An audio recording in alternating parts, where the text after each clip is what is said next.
Hello everyone, welcome to my YouTube channel Study Safari. पिछली class में मैंने आप सबको सेंटेंसेस के बारे में बताया था। आज मेरी इस क्लास में आपको मैं नाउन्स के बारे में बताऊंगी कि नाउन्स क्या होते हैं, what are the nouns. So let's start. Nouns, what are nouns? Nouns are names of people, places, animals, and things. Or you can say naming words are called the nouns. Or naming words are called the nouns. Okay. Nouns का मतलब क्या होता है? Nouns का मतलब ये होता है किसी का भी नाम। Nouns कितने टाइप्स के होते हैं? नाउन्स बेसिकली अभी 4 टाइप्स के नाउन्स होते हैं। कौन कौन से? पहला तो हो गया कॉमन, ठीक है, कॉमन, फिर प्रॉपर, फिर कलेक्टिव एंड अब्स्ट्रैक्ट। नाउन्स तो हम बुलाते ही हैं, लेकिन नाउन्स के भी 4 टाइप्स होते हैं, common, proper, collective, abstract. A common noun is a general name for a person. General name है, आप जो नाम सबके लिए इस्तेमाल होता है वो कॉमन नाउन है। कॉमन कोई स्पेसिफिक नेम नहीं है, ये सबके लिए इस्तेमाल होता है।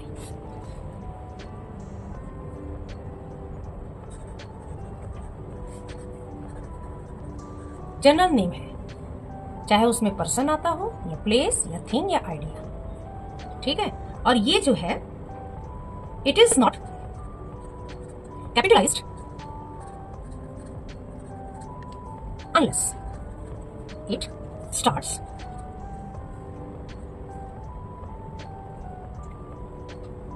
a sentence, ठीक है। इसमें जरूरी नहीं है कि आप इसको कैपिटल लेटर से ही लिखें, इसको हमेशा स्मॉल लेटर से लिखा जाता है जब तक कि कोई सेंटेंस इस नाउन से स्टार्ट ना हो, यानी कि कॉमन नाउन से अगर स्टार्ट होता है तभी आप उसको कैपिटल लेटर से लिखें। अदरवाइज वो जहां पर भी आप इसका इस्तेमाल करेंगे कॉमन नाउन का, वह हमेशा स्मॉल लेटर में ही जाएगा। जैसे the boy is playing with a dog, ठीक है। अब इसमें हम सबसे पहले फाइंड आउट कर लेते हैं कि कॉमन नाउन है क्या। बॉय आप यहां देख रहे हैं, ये कैपिटल लेटर से स्टार्ट नहीं है। और एक हमारा कॉमन नाउन इस लाइन में आ रहा है डॉग, ये वाला भी आप नाम देखेंगे डॉग है। डॉग तो कोई भी हो सकता है, जब तक कि आप उसका कोई नाम ना पुकारें तब तक वो कॉमन नाउन में ही आएगा। बॉय कोई भी हो सकता है, जब तक कि आप उसका कोई स्पेसिफिक नाम जैसे राम, श्याम, मोहन, सीमा और ऐसे ऐसे करके कोई नाम अगर ना जब तक पुकारें तब तक वो कॉमन नाउन में ही आएगा, जो सबके लिए यूज होता है। ओके, कॉमन के बाद हम आ जाते हैं प्रॉपर नाउन। हमारा हो गया सेकंड है प्रॉपर नाउन, ठीक है। प्रॉपर नाउन क्या है? Proper noun it is the specific name of a particular person, place और थिंग। एक स्पेसिफिक नेम, आप किसी का नाम लेकर पुकारते हैं तब वो प्रॉपर नाउन में आ जाता है। And it is always capitalised. ये स्पेसिफिक नेम्स होता है, ठीक है। Always it is always capitalized। ये हमेशा कैपिटल लेटर में ही लिखा जाता है, चाहे आप कहीं पर भी स्टार्ट करें, whether you are starting from the line or at the end of the line, you have to put the proper noun into the capital letters। okay? जैसे कि अब इसमें हम कोई नाम ले लेते हैं, राहुल, इंडिया, सीमा, एटसेट्रा, ठीक है। तो जहां पर भी आप कैपिटल लेटर का नाम, वहां आप बिना सोचे कैपिटल लेटर से ही लिखेंगे, उसमें कोई भी दो राय नहीं है। चलिए अब हम ना थर्ड नाउन के बारे में हम पढ़ते हैं। थर्ड नाउन है हमारा collective noun.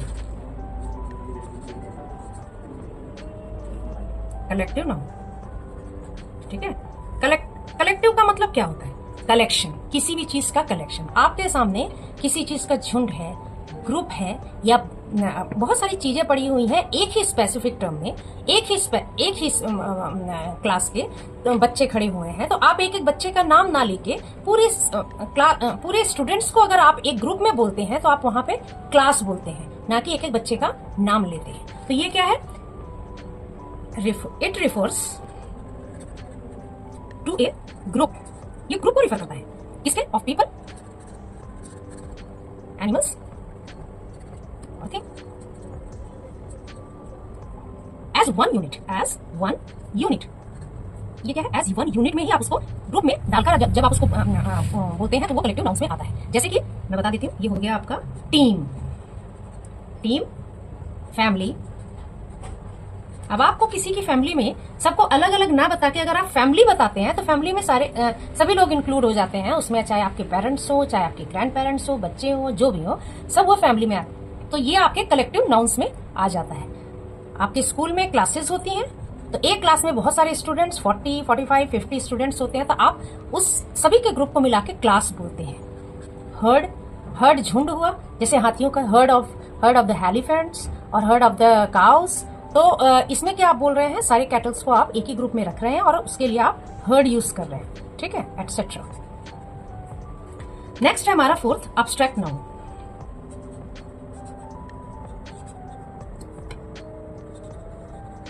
Abstract noun, it is a word for something we can not सी।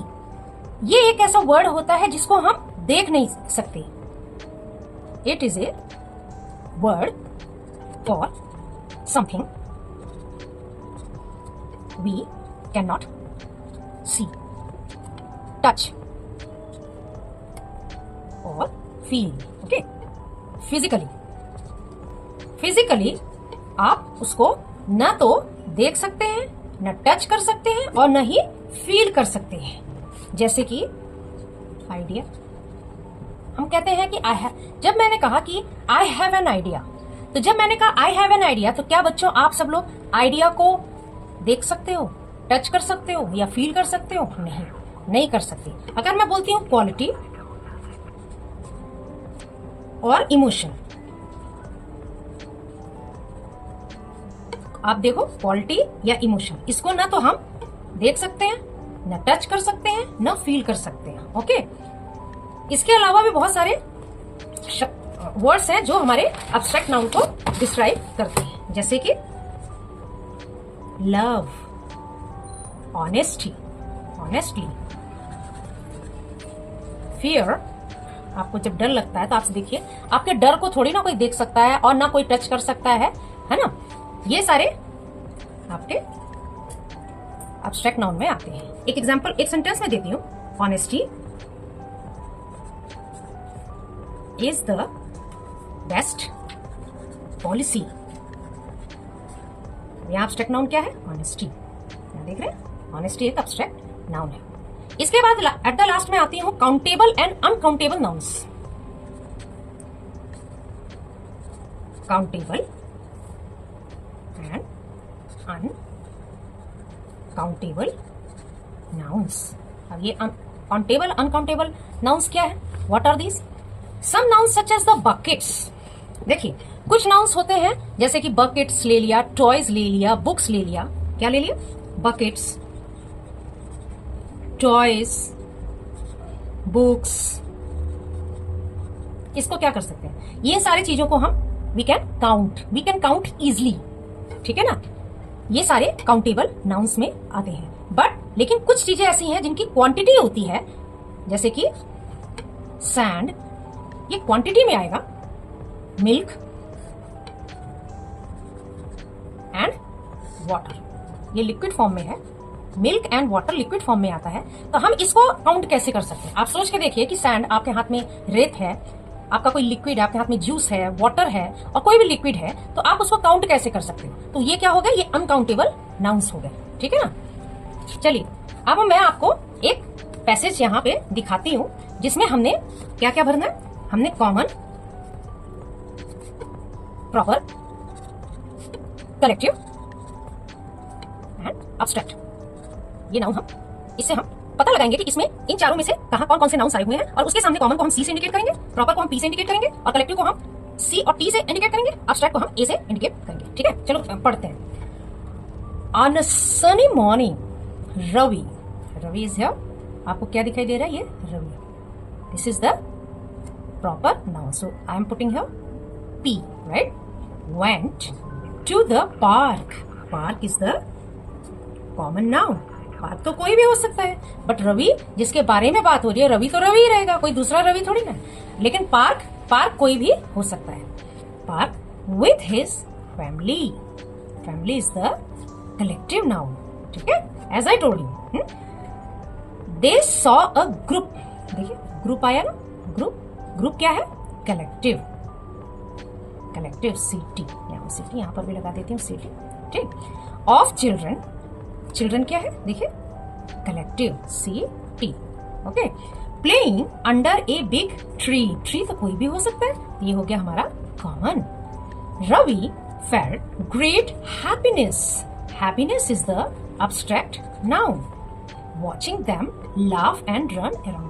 तो आई होप कि ये पैसेज में जो हमने इसको फिल किया, हमने इसको रिकग्नाइज किया, हमारा common, proper, collective and abstract noun आपको अच्छे से समझ में आ गया होगा। I hope you all have understood very well. Keep looking around you and try to find examples of each type of the noun in your real life. Learning grammar is like learning the building blocks of English. So keep practicing and you will get better every day. Well done and keep shining. Please subscribe my channel, like and share. Bye.